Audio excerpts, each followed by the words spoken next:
Adventure in Pipeman on W4CY Radio.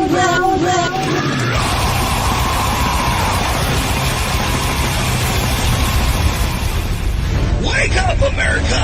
It's time for the Adventures of Pipeman on W4CY.com, West Palm Beach's #1 internet radio station. Here's your host, the Pipeman.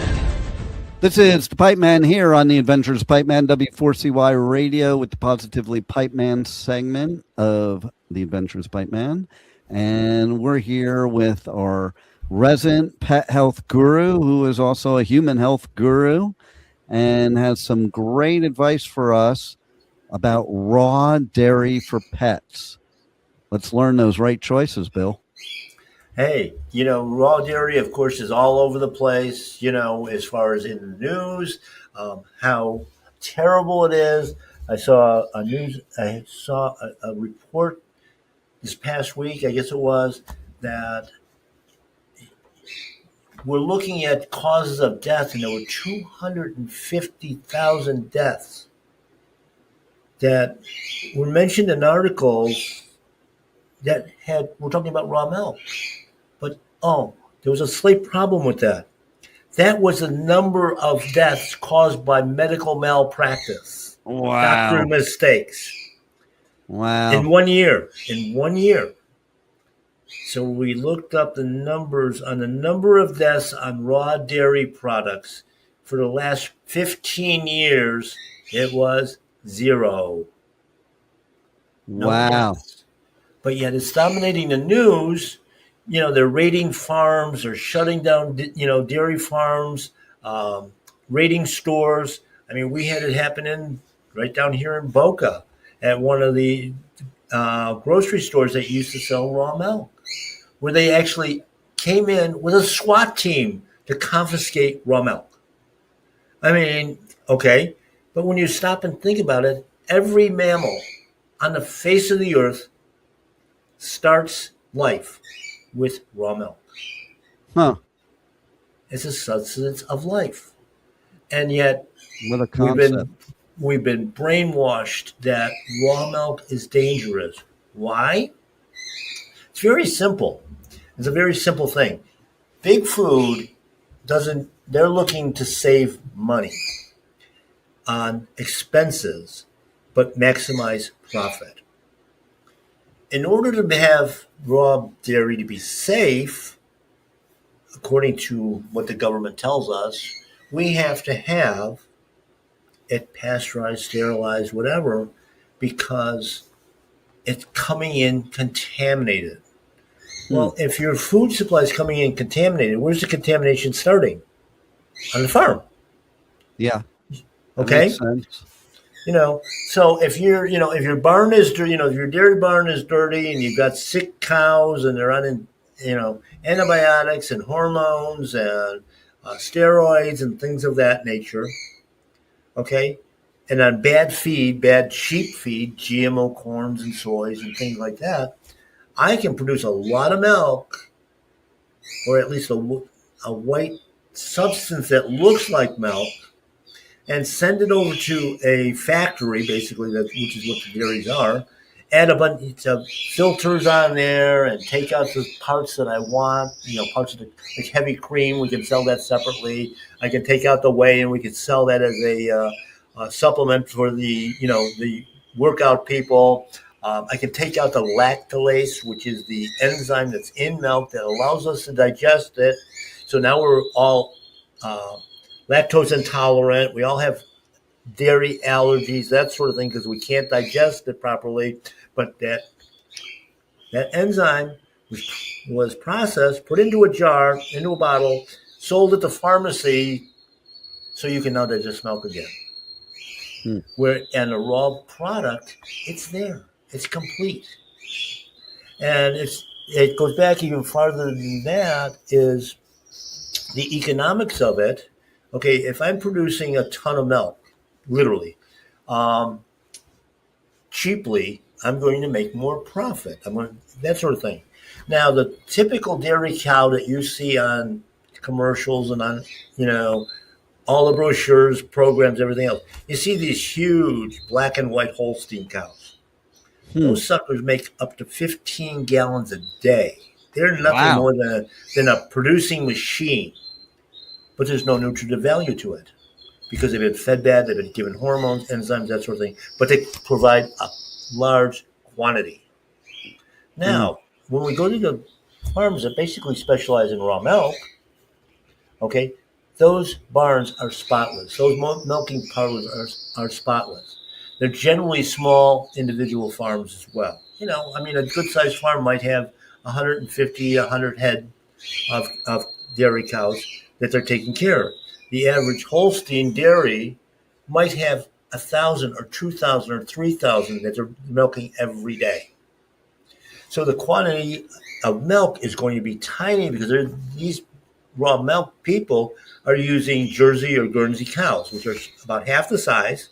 They produce about 7 or 8 gallons of milk a day. However, when you buy that milk, when you consume that milk, and you have it in your glass jar, your milk jug, there is up to 1/3 of it is cream, butterfat.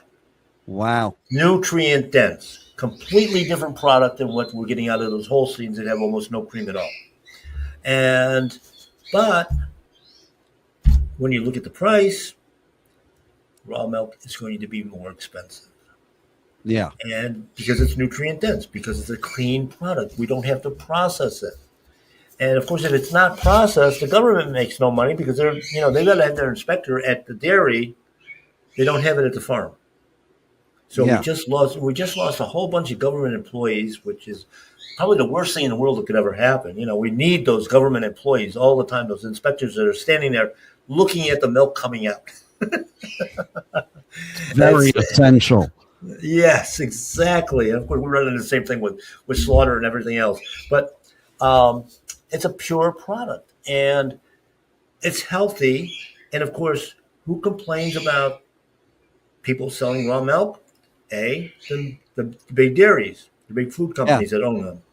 Yeah. Okay, because they can't sell their product against a good, a quality product.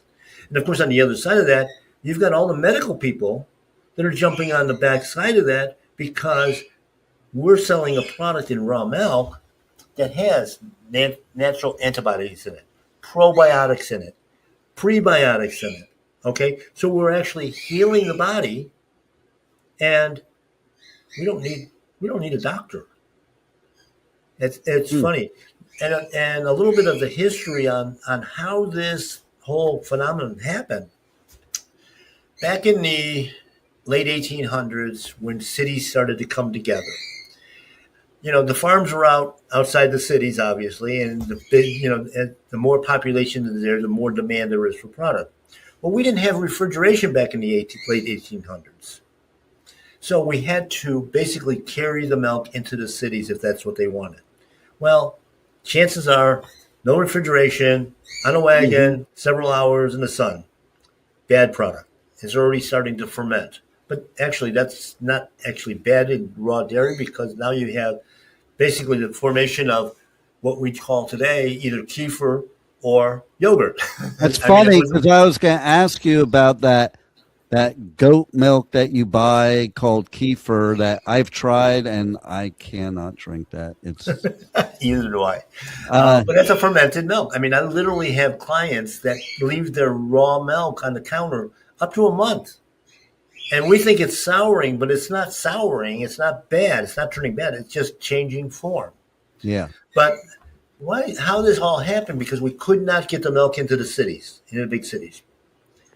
The biggest industry in these big cities at that point in time, with the exception of some manufacturing jobs, as we started to produce cars and bicycles and stuff like that, was distilleries, making booze, if you will, alcohol. Okay, breweries, distilleries, all of that, and they use a tremendous amount of grain. And of course, that's how they make it. They ferment that. But after the fermentation process, as they extract the liquid, we have to dispose of the grain. That's already basically very, very bad. They found that they could feed that to cattle as a feed, and they would survive. I'm not going to say they'll thrive, that it was good food for them, but they could survive.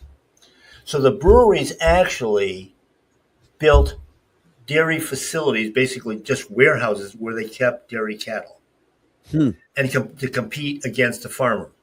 They can't bring it in. So now I've got fresh milk in the city that from cows that are dying because we're feeding them poison.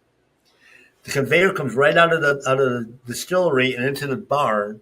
Literally, at some of the reports where they actually had to string the cows up from the rafters because they were so weak that they couldn't stand up. The food was that deficient. The milk was gray color, just putrid smell, everything else.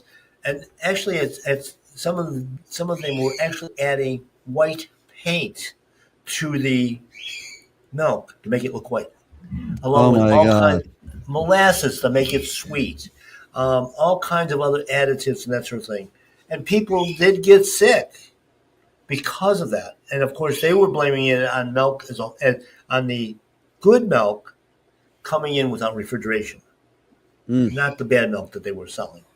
Wow. And I want to know too.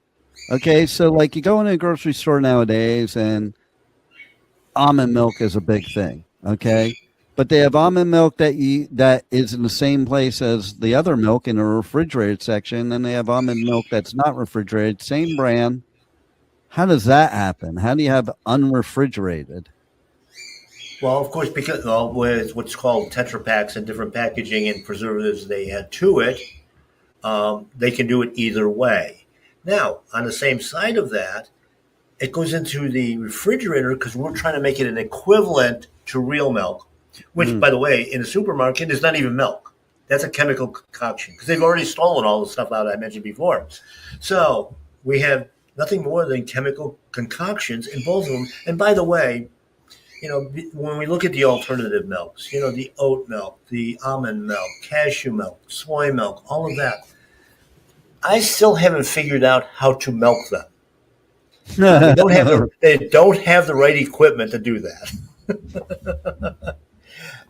and of course, there's also that whole part about you have to kill all the germs, the pasteurization. We can't have it without pasteurization. Well, my question is, a calf is born. Okay, they don't drink pasteurized milk. They go right to mommy and start nursing. No washing, no sanitizing, nothing else.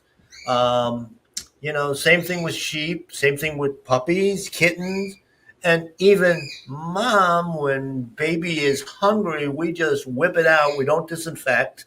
We're not cleaning. We're not washing. The baby just nurses. And they're alive. Can you imagine that? Without man putting some sort of chemical or process into it, that we could actually live? Wow.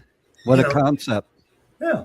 And I mean, stop and think about, even some of these teenagers and, of course, homeless women and things like that. You're living on the street. You're pregnant. You give birth. What are these babies exposed to, yet they're healthy? Because the nutrition is in, even as bad as mom's nutrition could be, the body has a way of pulling out what it needs. Yeah. And moving it around to sustain life. So that's why it's called a miracle of life. I also don't see cows going around and milking humans. No, because they don't have to. But and there's always that argument. We're not supposed to. When I look at dogs, okay, we wean them at 6 weeks of age. Why? Convenience. We want to sell a puppy. Yeah. Okay. Why do women quit breastfeeding at 2, 3, 5 months, 6 months? Because big milk replacer companies that make profit off of soy and corn and all kinds of garbage chemical solutions want to sell them an artificial milk because it's convenient. Mom doesn't have to nurse anymore, but yet when you start looking in the archives and looking through personal experiences and that sort of thing, there's a lot of women that are still nursing at 3, 4, 5 years old. It's not the main part of the diet, but that nutrition, that again, that energy of life is something you can't get out of processed food, processed baby foods, No. any of that stuff. And, people, when, especially infants, kids, and that sort of thing, that have been fed raw milk generally don't have allergy problems. And, some of the other things, and of course, when you look at People on kids on formula do, though. yes, exactly. And when you look at it, okay, why do we have to add vitamin D to supermarket milk? Because they stole it. Fortified with vitamin D. Well, here's a perfect thing is like with anything, why we wouldn't need supplements if you would just give us the real food. Yes. Yeah. All our nutrients have to come biologically should be coming from our food. And I've had people come in even with our diets for animals and stuff like that. It's like, Bill, I'm feeding a raw diet to my dog. It's been 6 months. It's been a year. Where are they getting the nutrients? I mean, if there were no nutrients they better be in the food. Otherwise, your dog is dead.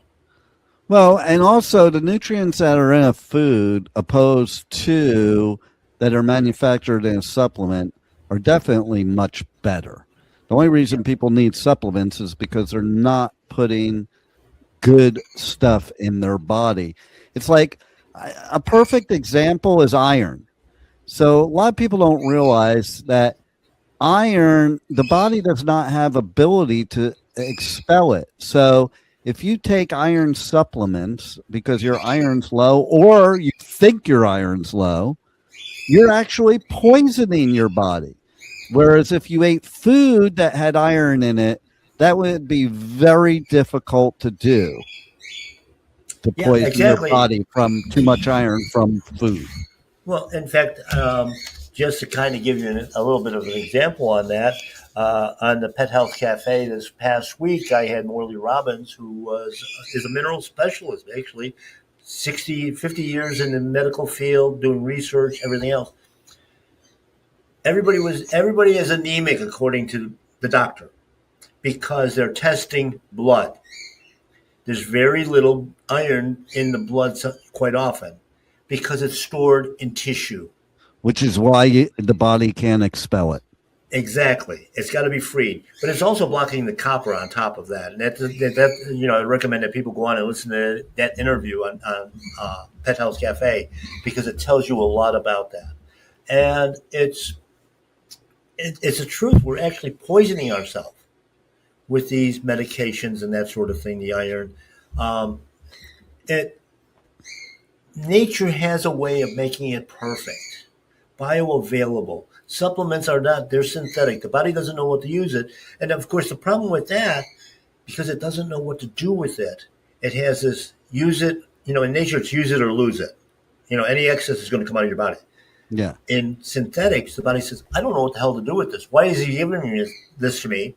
Let me store it in my body for later on in case I find a use for it. Let's store it in fat cells. Sorry, go ahead. What's the biggest issue that people are dealing with today? Being overweight, fat. And, the body's a lot like... storing all this stuff for later. Exactly. And here's the funny part about it that I talk about all the time. Our body is like women with shoes.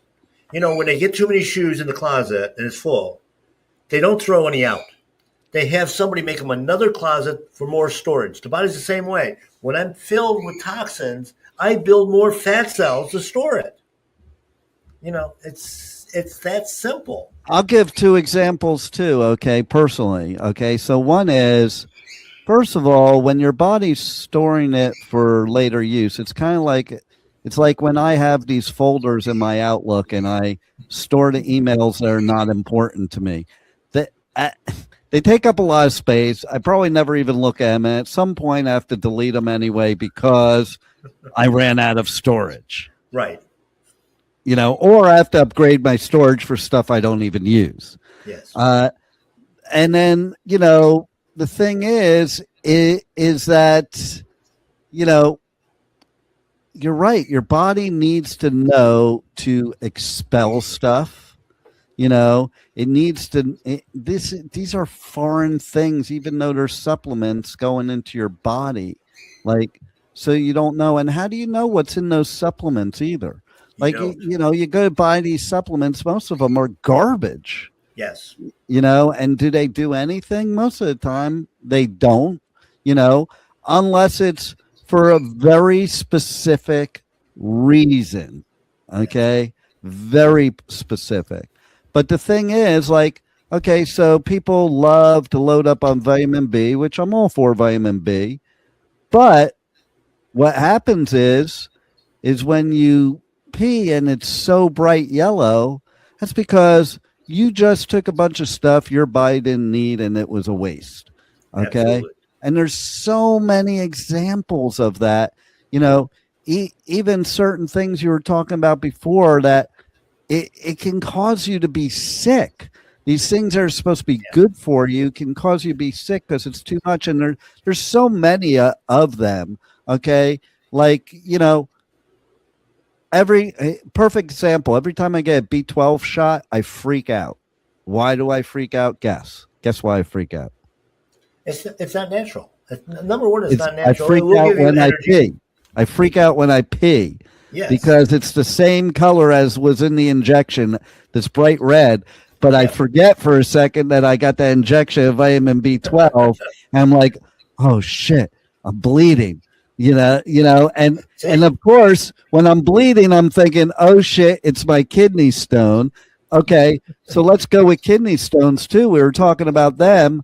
Okay, and the fact is that, and we talked about them in the previous episode. But listen, kidney stones sometimes and a lot of time are from taking too much supplements like vitamin C. Like Exactly.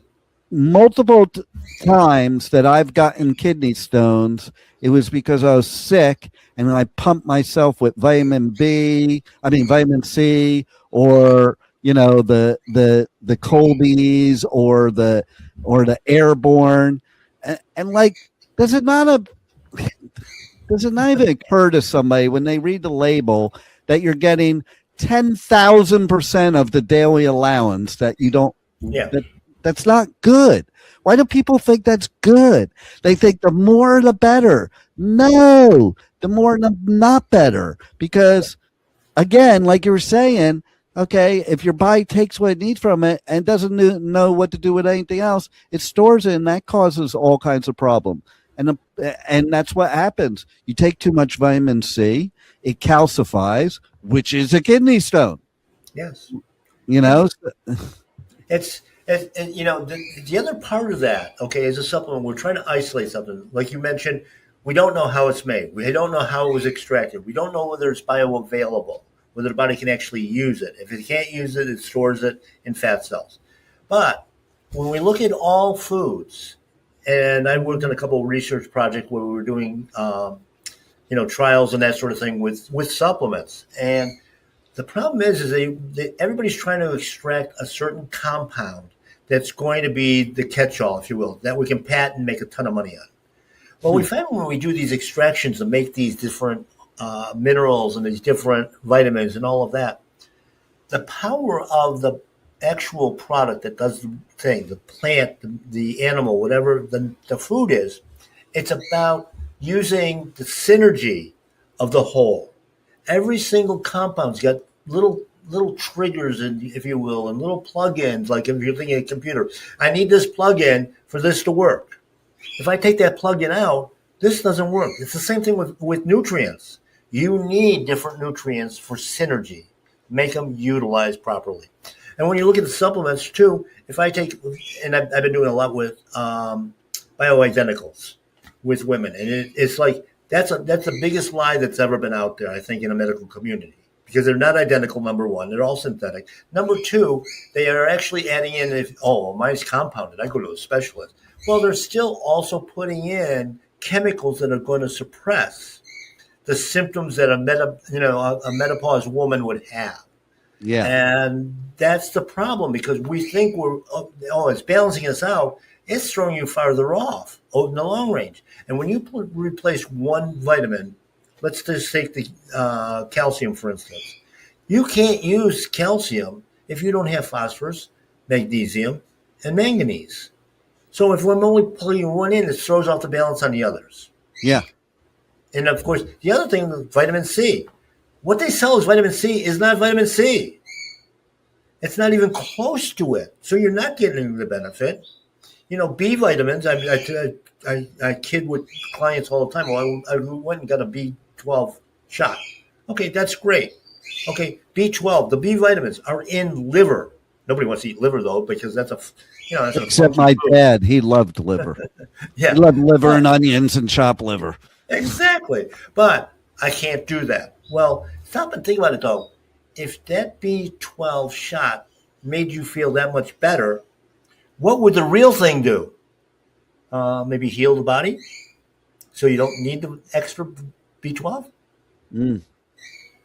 I know. What a concept, right? Yeah, what a concept. We're getting our nutrients from our food. And whatever's left over, the body says, I know what to get rid of. I don't have to store the... And what concept we're healing ourselves. What a concept. Yeah. Listen, you were talking about money before. Like, there's so many things in the world we can make money off of. Why does it have to be off of somebody's health? Yeah, I agree. I mean, there was the business model that was developed back, like I said, in the late 1800s, early 1900s, when we eliminated, homeopathic and holistic hospitals and healers. We had to go to a medicine-based health system. So we have to demonize anything that's going to challenge that. And raw milk does challenge that. It challenges that whole model because we're getting the nutrients we need. We're getting rid of what we don't need. And when we look at the synthetic forms, okay, that's when the allergies start up, like you said, lactose intolerance, all these secondary issues. And they don't just stop there. Of course, that, the calcium formula that's in raw milk, that's what builds your bones, your structure. Without structure, you're just a blob. Your teeth. I mean, dental stuff is rampant because of that. And it's not actually it's not about the tooth in the dental area. Dentists are nothing but are cosmetic surgeons, basically, in reality. 90% of all dental problems are because of bone loss. Yeah. Okay, so why do we have bone loss? We don't have calcium, magnesium, manganese, phosphorus in a usable form. We need, in order for that complex to work, we need vitamin D. We need vitamin K2. We need a bunch of hormones. Our hormones are all screwed up because we put synthetic hormone-based milk in that product. So we screwed up the whole system. We did. That's what our body is. That's what blows my mind is we have to buy stuff that's, poison-free, hormone-free, blah, blah, blah, and pay more for it. That's stupid. Like, it should be cheaper, actually, you would think. But how do people find out more info about you, the Pet Health Guru, advice they can get from you and your show and all of your great real food for pets? They can always go on to a live show on Thursday nights, 8 o'clock, on all of our channels here, Pet Health Cafe, and listen to me rant like this on a regular basis, spreading the word. Pet Health Cafe, the Pet Health Guru's there, that's me, and we give the information on an ongoing basis. 18th season, unprecedented, way before podcasts, we were doing podcasting and internet radio. But the information is there, so you can at least, if you want to go down that road, that's a place to start, because then you can start to, when you hear the concepts, hear what we've brought forth for the last 18 years, it'll trigger the questions. When you do that, you can either do a personal consultation with me, or you can go to MyPaleoPet and MyPaleoPet.com, the store and the website, and look at the products that are there. And then start to do your selection. Have a great team behind me that can help you make the selections for the health issue that you may have. We don't make health advice. We just feed the body so that it can do it. And your body actually does make those choices. And yes, we do carry raw dairy, raw milk products into there. We have to label them because of labeling laws for not for human consumption, because heaven help us that something that is living, it's a living product, is going to go into your body and heal you. What a concept. I know. And then we do various forms of it. We do the milks. We do probably the best raw chocolate milk that you could ever have. And actually, it's been proven that those of you that work out in the gym and everything else, raw chocolate milk made with real cacao, this is what we sell, is the best recovery supplement that you can give. And it's been scientifically proven. I mean, it's out in research now. We also do yogurts and, kefirs and raw butter. I mean, nothing better to cook in than raw butter. I mean, it's unbelievable, the taste and the flavor. And it doesn't cause high cholesterol, contrary to popular belief. And so I'm able to be reached there. The store number, 954-971-2500. Like you say, consultations are available there as well. Pet Health Cafe to listen to all the background stuff, formulate your questions, and I'm there to help. Well, once again, great help to everybody and all of our listeners, and we look forward to more from you. I think next week we'll be talking about some home remedies that will help people out. So everybody make sure to tune in next week. But stay tuned here because we're doing some festival ticket giveaways coming up next, and then we will have our resident business expert, Michael Barbarita, give us some powerful business strategies that will help your business grow in 2026. So stay tuned. We'll be right back. Incarceration, America's rock, metal, and tattoo festival returns this summer with Limp Bizkit, Disturbed, Bad Omens,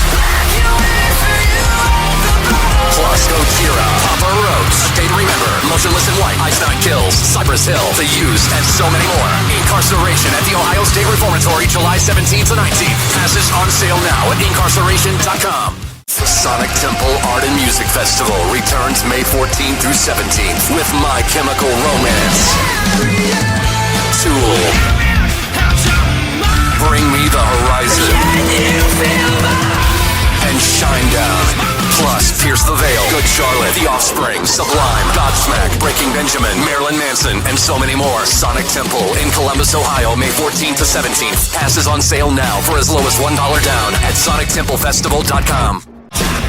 Welcome to Rockville. Returns to Daytona International Speedway, May 7th through 10th with Foo Fighters, My Chemical Romance, Guns N' Roses, and Bring Me the Horizon. Plus, Turnstile, Five Finger Death Punch, The Offspring, Breaking Benjamin, A Day to Remember, Godsmack, and so many more. Welcome to Rockville, May 7th through 10th. Passes on sale now for as low as $1 down at welcometoRockville.com. Mr. Pipeman here on the Adventures of Pipeman W4CY Radio, the Positively Pipeman segment with powerful business strategies from Michael Barbarita, the Next Step CFO guru. And welcome to the show. Thank you, Dean. Thanks for having me. So today, I want to talk about adding more value. And, if you go back to a couple of episodes that we had, we talked about, what are the components of a compelling offer? Well, there was scarcity and urgency. There was risk reversal. There was bundling, which we're going to talk about next week. And there was being indifferent to the outcome and being more transformational versus transactional. But today, the fifth component is adding more value to your product or service. So I think, as I mentioned in a previous show, when I was in the frozen cookie dough business, I went in there with no experience, and there were 4,000 competitors, and I was looked at like just another cookie dough. It didn't really matter how great it was, the actual product, because there were 4,000 other choices. And so to try to differentiate myself from the competitors, I offered that one of the problems that they had is they wanted to offer cookies if they didn't, or even if they did, they really could never bake them nice and fresh because they didn't want to utilize their ovens for something like the secondary or tertiary product like cookie dough. They wanted to, if they were a pizza parlor, they wanted to use their ovens for pizza. Or if they're a sub shop, they wanted to use their ovens for subs. So what we did is we gave them a free convection oven, and that added value immediately to the cookie dough product and made a total difference in my ability to get into doors. And so by simply adding that value. And so today I just wanted to give some examples for roofing companies. I happen to pick roofing companies because they're kind of in the same boat. They're very, very competitive. And because of that, they're always negotiating lower prices. You know, it's I don't know what it is where they've conditioned the consumer to never accept the first volley, you know, the first estimate. Because they've done a great job of conditioning and scaring the heck out of business owners in the roofing industry by virtue of always asking or getting a competitive bid that's a lower price and just being price shoppers, which, you know, just doesn't work in business today. And by the way, price shoppers are the most difficult customers to deal with anyway. But anyway, yeah, totally. Yeah. So here it is. So some of the things that a roofing company could say is that, you know, that would show that they add more value to the product, or show that their product has more value, is things like, you know, a lot of roofing companies take your insurance money and disappear. And so basically, especially in an insurance situation. So a roofing company could say that we don't take a single dollar until you see materials on your roof, and you keep half of the value of the job until the job is done right. So something like that adds more value. The other thing is we guarantee your final price before we touch your roof. No surprises, no add-ons, and no, we found another problem fee. So that's saying something like that starts to resonate with the customer because they're looking at it where, you know, that the estimate could change, you know, because, oh, we found another problem. But this company is guaranteeing that if they find another problem, that's tough luck on the roofing company. And so just another example, people never, they promised a certain date and they don't deliver, they don't come to do the work on that date. And what the roofing company could say is, we complete your roof on the scheduled date or you don't pay full price, period. And so that's another thing that reinforces the value that you deliver. Customers are worried that the crew installing their roof got hired last week. And so what the business owner can say, as long as they have these type of workers, every installer in your job has at least 5+ years of certified experience. We verify their background before they even step on your property. And so that's another area that they add value. Now, this is a very competitive business, keep in mind, but these are things that you can say that will add value to the customer and get the customer away from price. Tired of roofers who never return calls? Well, your dedicated project manager returns every call within 2 hours, or your next service call is free. That's another added value. Worried about your landscaping, driveway, and windows surviving your roof job? We photograph your property before and after and fix any damage that we cause at no cost to you, guaranteed.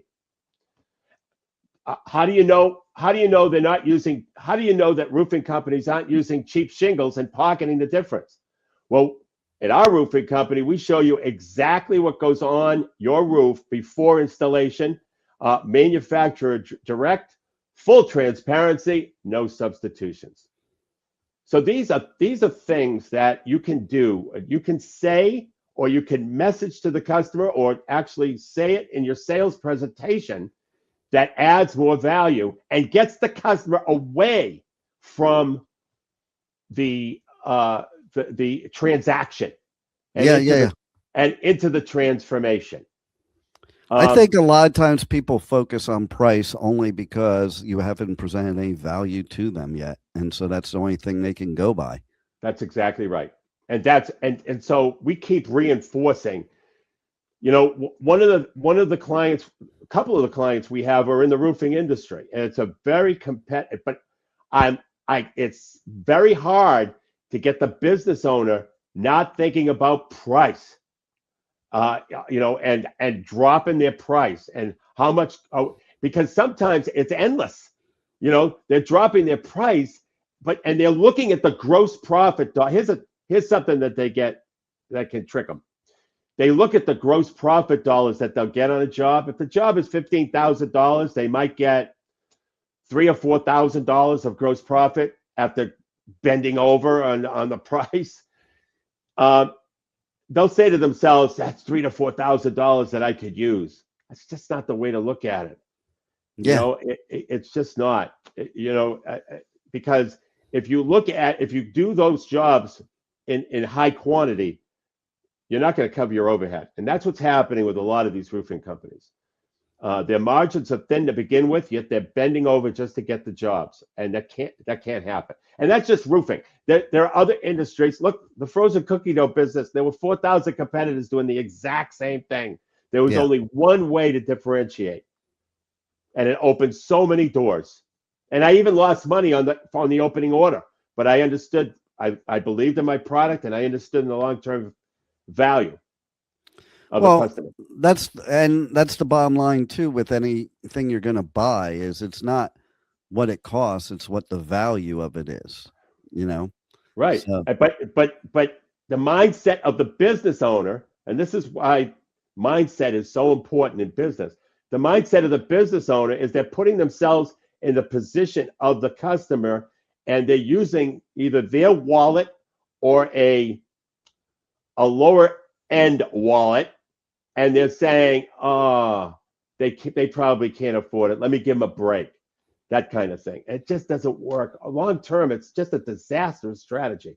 when I train salespeople, one of the things I train them on is exactly that, because of the fact that, you know, listen, I mean, sales is a transfer of emotion. I don't think any salesperson should get in the mindset, and they do all the time, what they would do if they were the customer. Because not everybody's the same, you know. So if you go in with that attitude, you're, like you were just describing, you're going to have an issue. That's number one. Number two is the fact that, you know, basically you have to find out what's valuable to those prospects and provide that value to them. And that value doesn't necessarily, most of the time, doesn't just mean price. Like you said, incentives, something that gets them to act. Listen, I've bought stuff before just because of something stupid. Like, oh, you're giving me this, you know, like if I'll give you a perfect example. There's one restaurant on their Dine Rewards. Every time you don't come for a while, they send you $10. Okay. You know, to use. So of course I'm constantly going back to the place because they keep giving me $10. Right. What I'm not thinking about is the fact that I'm spending more than I would other places, even though I'm getting that $10. That's right. I just think of, oh, I'm not going to, and I do think of it as, I'm not going to throw away a free $10. They're giving me a free $10. Why am I going to throw it away? Exactly. And then sometimes when I don't take advantage of it, I'm smart enough to realize, oh, well, I just spent $10 on my dinner at home, opposed to spending $50 to get $10 off. Wow. Incredible. Yeah. But that's it's incredible. psychology. It's incredible. Right. And that when you add more value, it gets the customer away from thinking about price and more. In the situations that I described, they might have heard, stories about people not showing, contractors showing up late. Most people understand that. They might have heard stories about when their insurance claims, they take 100% of their money up front, and then they just sit on it and do the job like 7 weeks later. Yep. All of those things, all of those horror stories get you away from the transaction and into understanding the real value that's being offered. Totally. And how did they reach out to you to find out your real value? Okay. Well, go to nextstepcfo.net. You can download a free copy of a book called Powerful Business Strategies. We also update our book by providing book interviews. So go to nextstepcfo.net/contact. Love to interview business owners for the next edition of my book. And the quid pro quo is that you'll learn strategies that your competition isn't doing. Go to nextstepcfo.net/contact, fill out the contact form, and in the message section, write the words book interview, and I'll send you a calendar link. Nice. Well, thanks again for some amazing advice for our businesses out there, and thanks for being on the Adventures of Pipeman. Thanks for having me, Dean. Thank you for listening to the Adventures of Pipeman on W4CY Radio.